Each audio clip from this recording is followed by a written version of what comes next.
अस्सलामु अलैकुम वरहमतुल्लाहि वबरकातुहू। पहला सवाल है, मोहतरमा नूर सादिया साहिबा का सवाल कर रही हैं। माशाअल्लाह मुफ्ती साहब, बहुत अच्छी हदीस और मालूमात आपने बताई। आप एक सवाल का जवाब दें, क्या इद्दत में दामाद से पर्दा करना ज़रूरी है? प्लीज़ फ्राइडे कमेंट बॉक्स में जवाब ज़रूर दीजिए। दामाद से इद्दत में या गैर इद्दत में फ़र्क नहीं है। दामाद महरम होता है तो उससे कभी भी पर्दा नहीं है। मैंने इससे पहले भी लाइव में बताया था, हमारे बहनों में भाइयों में ये गलतफहमी है कि वो इद्दत में समझते हैं कि पता नहीं किस किस से पर्दा है, दामाद से भी पर्दा, मामू से भी पर्दा, और इद्दत के अलावा दिनों में होते हैं तो फिर वो इस बात की परवाह नहीं होती कि गैर महरम से भी पर्दा करना है या नहीं करना है। सो इस बात का ख्याल रखना चाहिए कि जिनसे इद्दत में पर्दा है उनसे इद्दत के अलावा भी पर्दा है, और जिनसे इद्दत के अलावा पर्दा नहीं है उनसे इद्दत में भी पर्दा नहीं है। इसके बाद भाई साहिब आलम सवाल कर रहे हैं, अस्सलामु अलैकुम वरहमतुल्लाहि वबरकातुहू। वालेकुम अस्सलाम वरहमतुल्लाहि वबरकातुहू। एक सवाल है, एक मुसलमान भाई का गोश्त की दुकान है। वो जब भी बकरे वगैरह ज़िबा करता है तो खून एक बर्तन में जमा करके रख लेता है, और जमने के बाद वो किसी गैर मुस्लिम को बेच कर पैसे जमा करता है, और वो बाद में वो पैसे किसी गरीब को दे देता है। क्या यह तरीक़ा जायज़ है?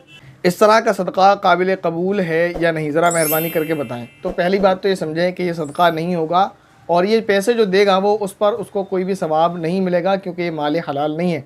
अलबत्ता उसको क्योंकि ख़ुद नहीं इस्तेमाल करता तो उसको ज़रूरी है कि वो किसी गरीब को दे दे, ज़रूरतमंद को, मोहताज को दे दे। लेकिन ये जो मसला है ये पहले के लिए जो कर लिया सो कर लिया, आइंदा से ये काम ना करे कि वो खून बेचे, क्योंकि खून का बेचना जायज़ नहीं है। तो ये काम बिल्कुल बंद कर दें, ये काम नहीं करना चाहिए। लेकिन जो काम यानी पहले बेच चुके हैं उसका जो पैसा है उस पैसे को लोगों को यानी गरीब और ज़रूरतमंद को देना ज़रूरी है, अपने इस्तेमाल में नहीं लाया जा सकता। इसके बाद भाई शायद जमाल साहब बहुत मोहब्बत के साथ शिकायत कर रहे हैं, कह रहे हैं मुफ्ती साहब मैं बुलंदशहर में था अपनी बहन के घर, और फिर आगे कह रहे हैं कि मुझे आने के बाद मालूम हुआ तो मैं लाइव आपसे नहीं जुड़ पाया। आप प्लीज़ फ्राइडे कमेंट बॉक्स में बता दिया करें। तो बताया था, शायद आपने उस वीडियो को नहीं सुना होगा, वोटिंग भी की थी। तो खैर अब इस वक्त बता देते हैं आपको कि ये जो संडे है इसमें लाइव इंशाल्लाह ज़रूर होगा आस्क एएन कासमी चैनल पर, और उसके बाद नेक्स्ट संडे लाइव होगा इसी चैनल पर इंशाल्लाह। जो आस्क एएन कासमी है उस पर टॉपिक चल रहा है मसाइल इद्दत, तो इंशाल्लाह वो इस संडे में इंशाल्लाह कंप्लीट हो जाएगा, अगर कोई टेक्निकल या कोई दूसरी प्रॉब्लम नहीं रही तो। और उसके बाद जो हमारा जो नेक्स्ट संडे है उसमें इंशाल्लाह हमारी सीरीज़ चलेगी, और काफ़ी उसकी किस्त होंगी कि मुस्लिम लड़कियां मुर्तद क्यों हो रही हैं। तो उस सीरीज़ को ज़रूर देखा जाए अपने बच्चों और बच्चियों को जो है मुर्तद होने से बचाने के लिए। तो वो इंशाल्लाह वो चलती रहेगी इंशाल्लाह। और उसके अलावा एक और प्रोग्राम हमने शुरू करने का इरादा किया है हमारे भाई बहन की दरख्वास्त पर कि वर्ड टू वर्ड तर्जुमा कुरान, वो भी इंशाल्लाह लाइव चलेगा। तो उसके लिए हमने शर्त ये रखी थी कि कम से कम वोट इतने होना चाहिए जो वहाँ पर हैं, आप कम्युनिटी टैब में जाकर देख लें। तो वोटिंग अभी पूरी नहीं हुई है, आधे वोट हुए हैं। तो उसके लिए आपको ज़रूरी है कि आप अपने फ्रेंड सर्कल में उसको शेयर कर दें, और फिर जो लोग उससे जुड़ेंगे उस क्लास को शुरू करने से पहले कुछ थोड़ा सा उनका एडमिशन भी यूँ समझ लें आप किया जाएगा। और उसकी कोई फ़ीस वगैरह नहीं है, लेकिन वो बस हम अपने रिकॉर्ड के लिए उसको रखेंगे, और उससे इंशाल्लाह आपको फ़ायदा भी होगा बाद में भी। तो वो चीज़ ज़रूरी है कि आप हमसे रब्ता करें इस बारे में, और जो भी पहले तो उसकी वोटिंग कंप्लीट करें, फिर उसके बाद हमसे रब्ता करें। व्हाट्सएप पर हमारा वही नंबर है जो आपको दिया हुआ है, डिस्क्रिप्शन में भी वो नंबर मौजूद है, तो वहाँ आप रब्ता कर लें जो उस कोर्स को ज्वाइन करना चाह रहे हैं। बाकी लाइव तो वो सभी के लिए होगा। इसके बाद भाई साहिब आलम ही का सवाल कर रहे हैं, मुफ्ती साहब वलीमे का खाना हर घर में भेजना सुन्नत है, या फिर लोगों को अपने घर में बुलाकर खिलाना सुन्नत है, या मैदान में टेंट लगाकर खाना खिलाना सुन्नत है? इसकी वजाहत कर दें। वलीमा जो आप करें वो आप अपने दस्तरखान पर करें। अब टेंट लगाना या अपने घर पर बुलाना उसका इंतज़ाम आप अपने हिसाब से देख लें, आप कितने लोगों को इनवाइट कर रहे हैं। अब ज़ाहिर है, मान लें अगर आपने 200 लोगों को इनवाइट किया है या 100 लोगों को इनवाइट किया है, तो आप उन्हें अपने घर पर तो दावत नहीं कर सकते, यानी अपने घर पर तो नहीं खिला सकते हैं। तो मजबूरन आपको कोई हॉल बुक करना पड़ेगा, या आप टेंट लगा कर खिलाएँ। तो ये इंतज़ाम का मामला ये आपका अपना है। वलीमा सुन्नत है, अब आप उसको हॉल में करें या टेंट लगाएँ या अपने घर में करें, वो फिर आप अपने हिसाब से आप इंतज़ाम करें कि आप कितने लोगों को इन्वाइट कर रहे हैं। इसके बाद भाई हुसैन सवाल कर रहे हैं, अस्सलाम वालेकुम मुफ्ती साहब। वालेकुम अस्सलाम रहमतुल्लाहि वबरकातुहू। इंतकाल के बाद मैयत को ज़मीन पर रखना कैसा है? लोग कहते हैं कि इंतकाल के बाद मैयत को ज़मीन पर रखना गुनाह है, मैयत को खटिए यानी चारपाई पर रखना चाहिए, कुरान और हदीस के रास्ते से बताएं। देखें, मैयत को एहतराम मैयत का करते हुए एहतराम मैयत में ये ज़रूरी है कि आप उसको ज़मीन पर यूँ ही ना डालें।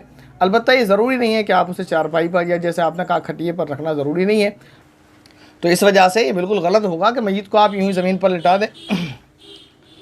तो इस वजह से बेहतर यही है कि आप मैयत को जिस तख्ते पर भी या जहाँ भी लिटाएं तो अदब और एहतराम के साथ, अगर ज़मीन पर ही लिटाना है तो कोई चादर वगैरह बिछा लें उस पर लिटाएं।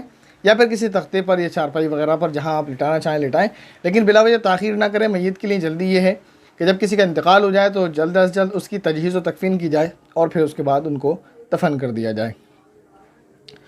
इसके बाद भाई मोहम्मद अशफाक सवाल कर रहे हैं, अस्सलाम वालेकुम मुफ्ती साहब। वालेकुम अस्सलाम रहमतुल्लाहि व बरकातुहू। मेरा सवाल है कि वज़ू बनाते टाइम, अच्छा वज़ू लिखा है, वज़ू नहीं होता, सही लफ्ज़ वज़ू होता है।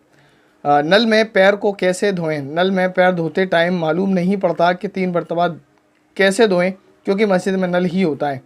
तो उसके लिए बहुत बेहतरीन तरीका है जो आपको आपके एक भाई शाहिद जमाल साहब ने ऑफ़र किया है, और सुन्नत भी है कि आप घर से वज़ू करके जाएँ और लोटे से या बर्तन से वज़ू करें, तो ये सवाल ही नहीं पैदा होगा। हाँ, अब अगर मस्जिद में आप वज़ू करते हैं और नल के नीचे करते हैं तो उसके लिए आप ये जो है उंगलियों की तरफ से धोना शुरू करें और एक एड़ी की तरफ आ जाएं और फिर दोबारा उसको पंजों की तरफ ले जाएं, फिर एड़ी की तरफ आ जाएं, फिर 3 मरतबा इस तरह से हो जाएगा।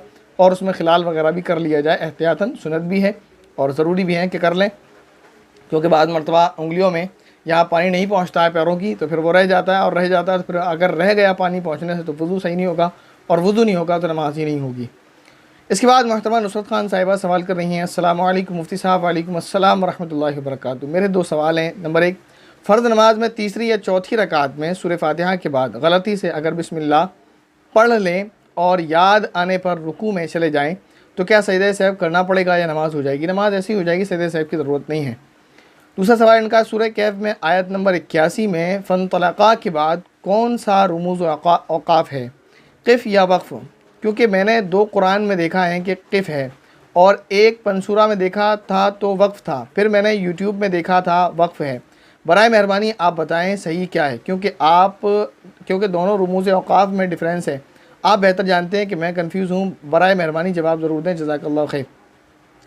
लेकिन आपके सवाल से मैं कंफ्यूज हो गया, क्योंकि इस वक्त अगर मैं आपको दिखाऊं या आप ख़ुद गौर करें कुरान करीम में, तो सूरह कहफ की आयत नंबर 81 आपने बताई है, तो सूरह कहफ की आयत नंबर 81 पर जब हम पहुँचते हैं तो आयत नंबर जो 81 है वो आयत है व अम्मल जिदारु फ़कान लिग़ुलामैनी, ये यहाँ से शुरू होती है आयत नंबर 81 के बाद का। अच्छा सॉरी, आयत नंबर 80 के बाद जो शुरू होता है 81 वो है फ़अरदना अन युब्दिलहुमा रब्बुहुमा खैरम मिन्हु ज़कातन व अक़रब रहमा।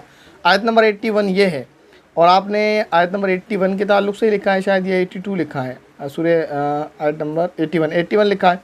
तो यहाँ तो फ़नतलक़ा का कहीं भी ज़िक्र नहीं है जिसको आपने ज़िक्र किया, तो मैं आपको बता नहीं सकता कुछ भी।